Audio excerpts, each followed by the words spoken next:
Hello and welcome back. Today I want to talk about switches and how they can be modeled in LTspice. Now, a switch in its most basic form has the function of interrupting or letting a current pass through. And based on what you're trying to achieve and the components available, the switch can either be a purely mechanical component, an electromechanical component like a relay, or an electronic component like a transistor or triac, or even something a bit more complex, so some sort of circuitry. There are a lot of implementations possible based on what you actually need.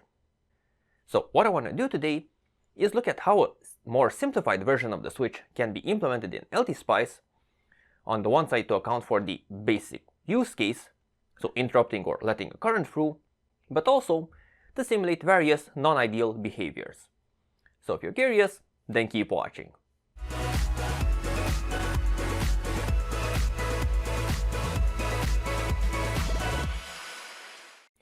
So let's start off by looking at what the simulator has to offer.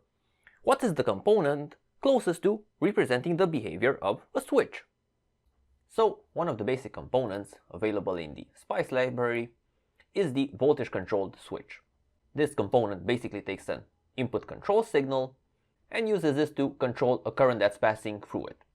Now, these two circuits, the input control signal and the output switch current, are isolated, and if we look into the help file on the topic, we can see that there are a bunch of parameters that describe how the input signal will affect the output current. So let's start off by looking at these.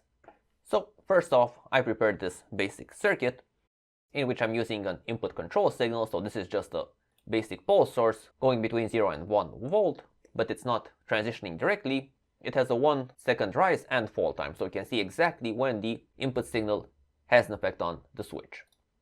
Now the controlled current is coming from a 10 volt power supply and going through a 10 ohm load. And to be able to use the switch, we need to define a model for it, so using a .model statement in which we specify the name of the switch, specify that it is a voltage controlled switch, so this SV, and then we start adding in the various parameters. So the very first parameters to take into account are the on and off resistance and the threshold voltage. So when the input signal is above this threshold voltage, the switch will have the on resistance. When the control signal is below this threshold voltage, it will have the off resistance. So I just defined 1 milliohm for on and 100 megohms for off. And we can see this in action. So we have our control signal, and if we look at the current running through the switch, we can see a very clear transition. On the one side, when the control signal goes through 0.5, the current switches on, and then when the control signal goes through 0.5 again on the falling slope, then the switch turns off. Now, if you don't like this behavior where you have a single precise voltage when turning on and turning off occurs, you can use the hysteresis parameter, so this VH, and if this value is positive, so right here I put a 0.1 value, we can see how this affects our switch. So if we look at the moments when the transitions occurred, we can see that the switch turned on at 0.6 volts, so this is the threshold voltage plus the hysteresis voltage, and then the switch turned off at 400 millivolts, which is the threshold voltage minus the hysteresis voltage. Now, in both of these cases that we've looked at until now, when the specific threshold voltage was reached, the switch instantaneously transitions between the on and off resistance. Now, if you don't want that type of behavior, you can implement the switch with a negative hysteresis value. So here I prepared another switch model where the hysteresis value is minus 0.1.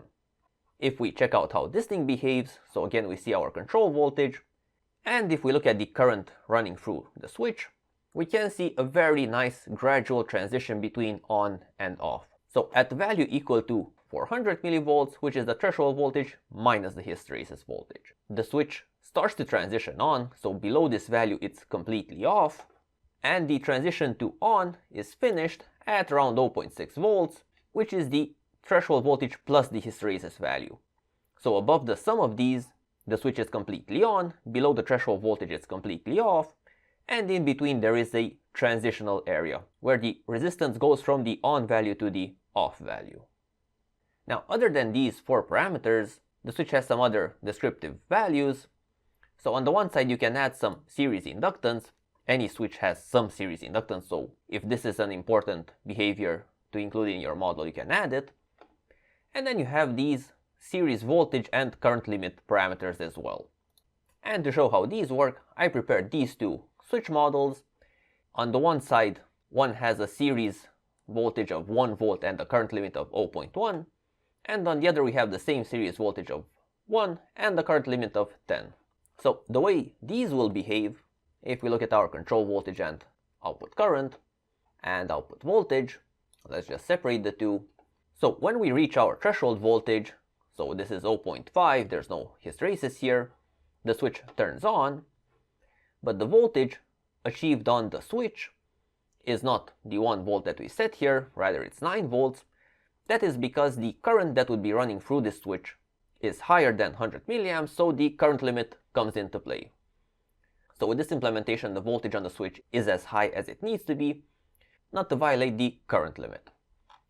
On the other hand, in this other implementation, if we look at the voltage on the switch and the current passing through it, we have a current of about 900 something milliamps, which is less than the 10 ampere limit, so this limit is not being exceeded. So the voltage drop on the switch has a low point at 1 volt. So the series value that we've added into the model. So in general, the voltage drop on the switch will be equal to the series value, or it will be a larger value if you set a current limit. Now, there is also a more complex version of this voltage controlled switch, which is the level 2 type switch. So its full behavior is described in the help file. Basically, there's a far more complex relationship between the voltage drop on it and the current passing through it, so it's described by these formulas. And to implement it, you simply need to specify in your model that it is of level type 2, so level equals 2.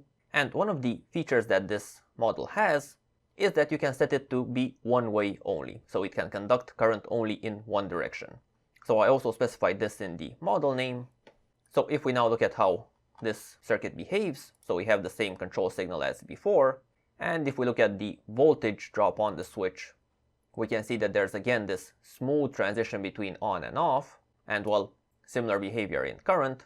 And well, for the other switch, which is connected in reverse, there is no current passing through it since the current is running the wrong way. So because we specified it's a one-way type switch, current is not going in the other direction through this right side implementation. So this was the voltage controlled switch. What about the current controlled one? Sometimes you may need that. Well, there are 2 ways in which you can go about doing this. So for this test setup, I'm using the same supply voltage, but rather than using a voltage source for control, I'm using a current source.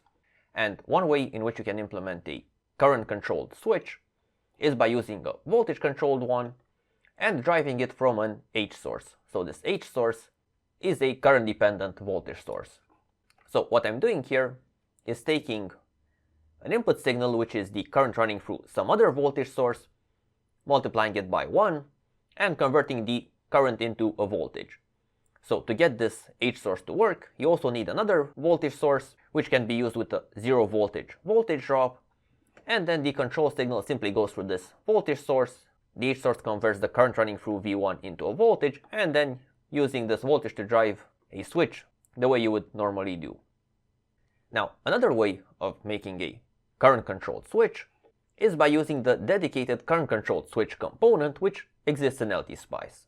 Now, the various settings that you can apply to this type of switch are a bit more limited, so you only have an on and off resistance and the threshold and hysteresis current. So this behaves the same way as the voltage controlled switch. You can have a hysteresis value of 0 or a positive or negative one. And the way in which you implement this type of switch, so again, you need to define a model for it. So this has to be of CSV type with an on and off resistance and, well, threshold voltage. I did not add the hysteresis now. And in the switch description, you need to add the model name and the voltage source from which it's taking its current. So the input current is implemented in the same way as with the H source by specifying a voltage source through which the current will be measured. So if we look at the behavior of the 2 implementations, So first of all, looking at the current through V1, we can see that the voltage switch S2 is switching when the current is going through the 0.5 value, so the defined value. And if we look at the current controlled switch, we can see the exact same behavior. So depending on what you want, you can use either one implementation or the other. In both cases though, you will need this voltage source over which the current will be measured. One use case for a current controlled switch is modeling an electromechanical relay. You do need to apply a voltage to get it to switch, but it's the current that does the switching by creating a magnetic field.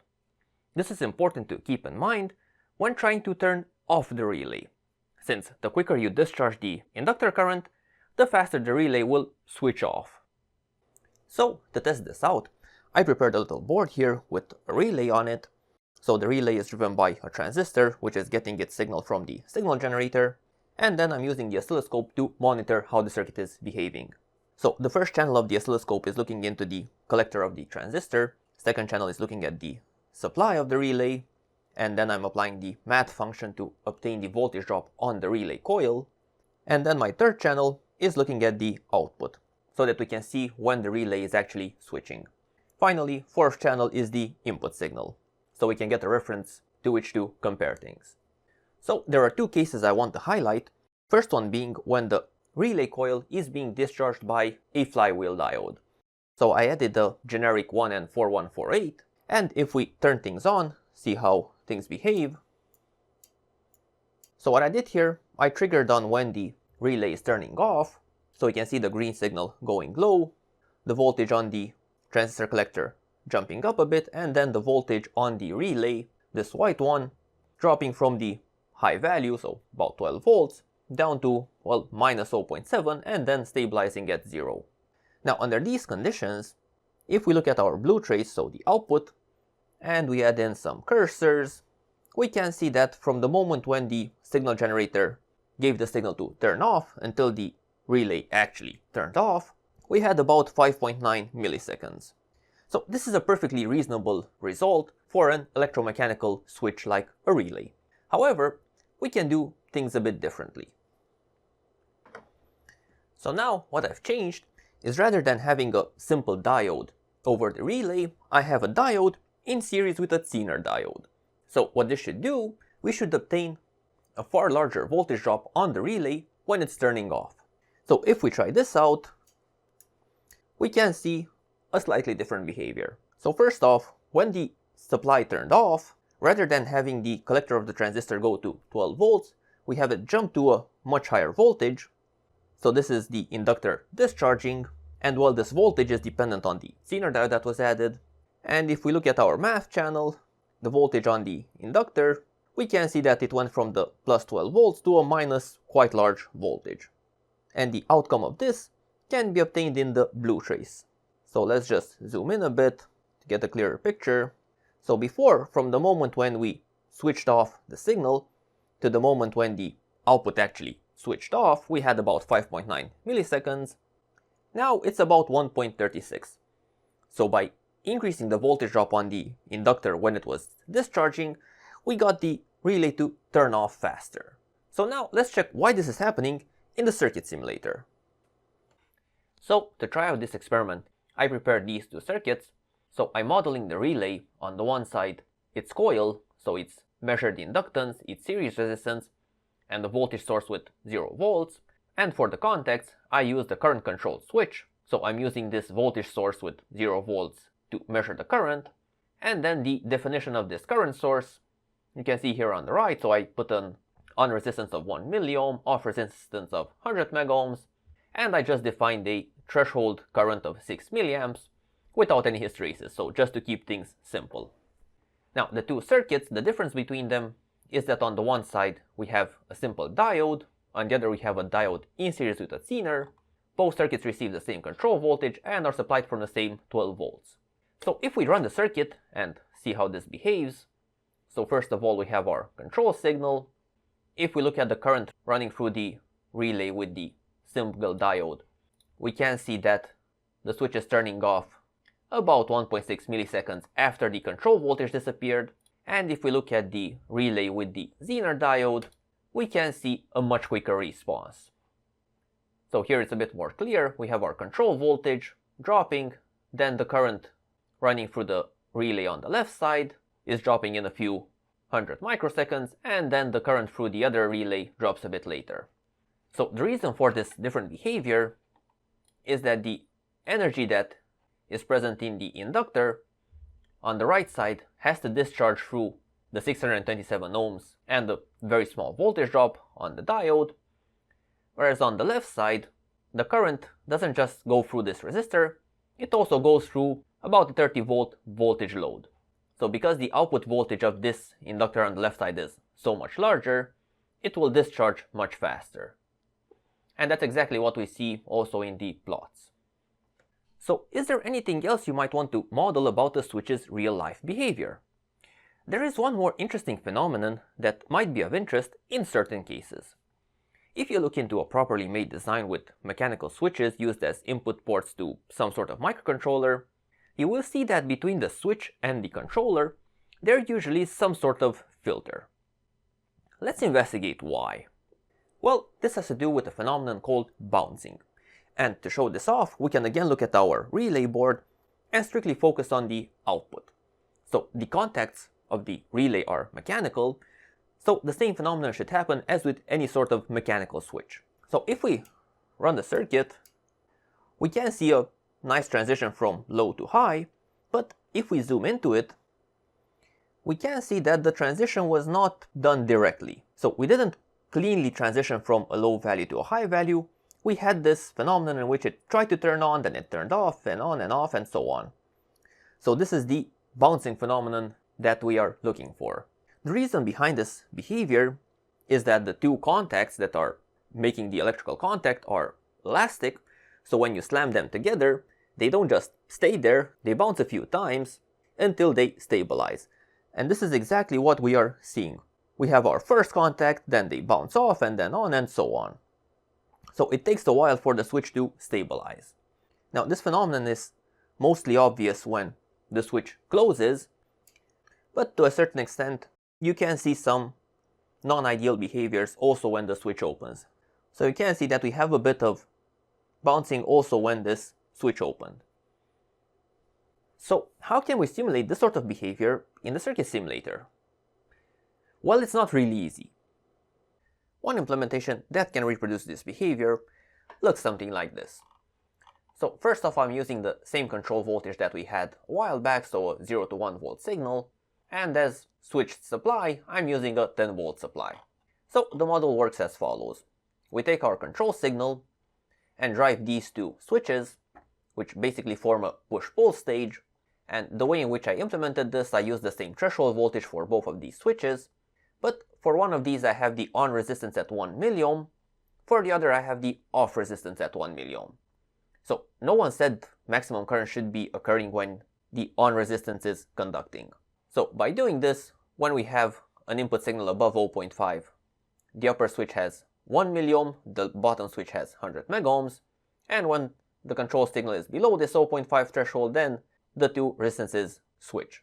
And what I'm doing with this, I'm driving a capacitor.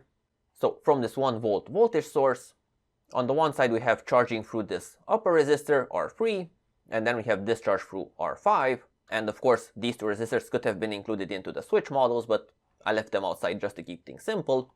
And the reason for doing this, so charging this capacitor, is to use it with this behavioral voltage source. So the output of this source is this large if statement, and basically when the test voltage is below 0.1, the output will be 0, when it's above 0.9 it will be 1, and then in between it will be equal to this OSC voltage node, which is defined here below, which is simply a square wave that has a period of 200 microseconds and an on time of 100 microseconds. So if we look at how this thing works, so we have our control signal. Using this we charge and discharge a capacitor, so we have quite a fast charging time and a relatively slow discharge time. Then we compare it to our thresholds, and if we look at the output of the behavioral source, we can see that for a short period we are outputting the signal on the OSC network, So when we have a rising edge, and then on the falling edge, again, we're outputting it, but for a longer period. And what this ends up doing, if we now look to the current running through the output circuit, so the current running through R1, when we turn on, we have a very small bouncing, so only one time. And then when we look at the output, we have a longer period of bouncing. So this bouncing is really the frequency that was set with the OSC voltage source. So based on how you set the various components and the various signal sources, you can get different behaviors with this bouncing equivalent model. So it's not perfect, it doesn't exactly reproduce real-life behavior, but it will be good enough for most simulations. Switches can be used in a simulator for a multitude of reasons. You either want to reproduce the behavior of a mechanical switch, or just replace a more complex circuit with basic building blocks. Circuit simulation and circuit modeling is all about simplifying the real world and extracting strictly the behaviors of interest, so the exact implementation of your circuit should only include the necessary parameters. No point in making a very complex simulation if that does not provide a real benefit. And with that said, hope you got some useful information after this. Leave your thoughts in the comments, thank you for watching, make sure to subscribe to be up to date with all my latest videos, and see you next time. Bye bye.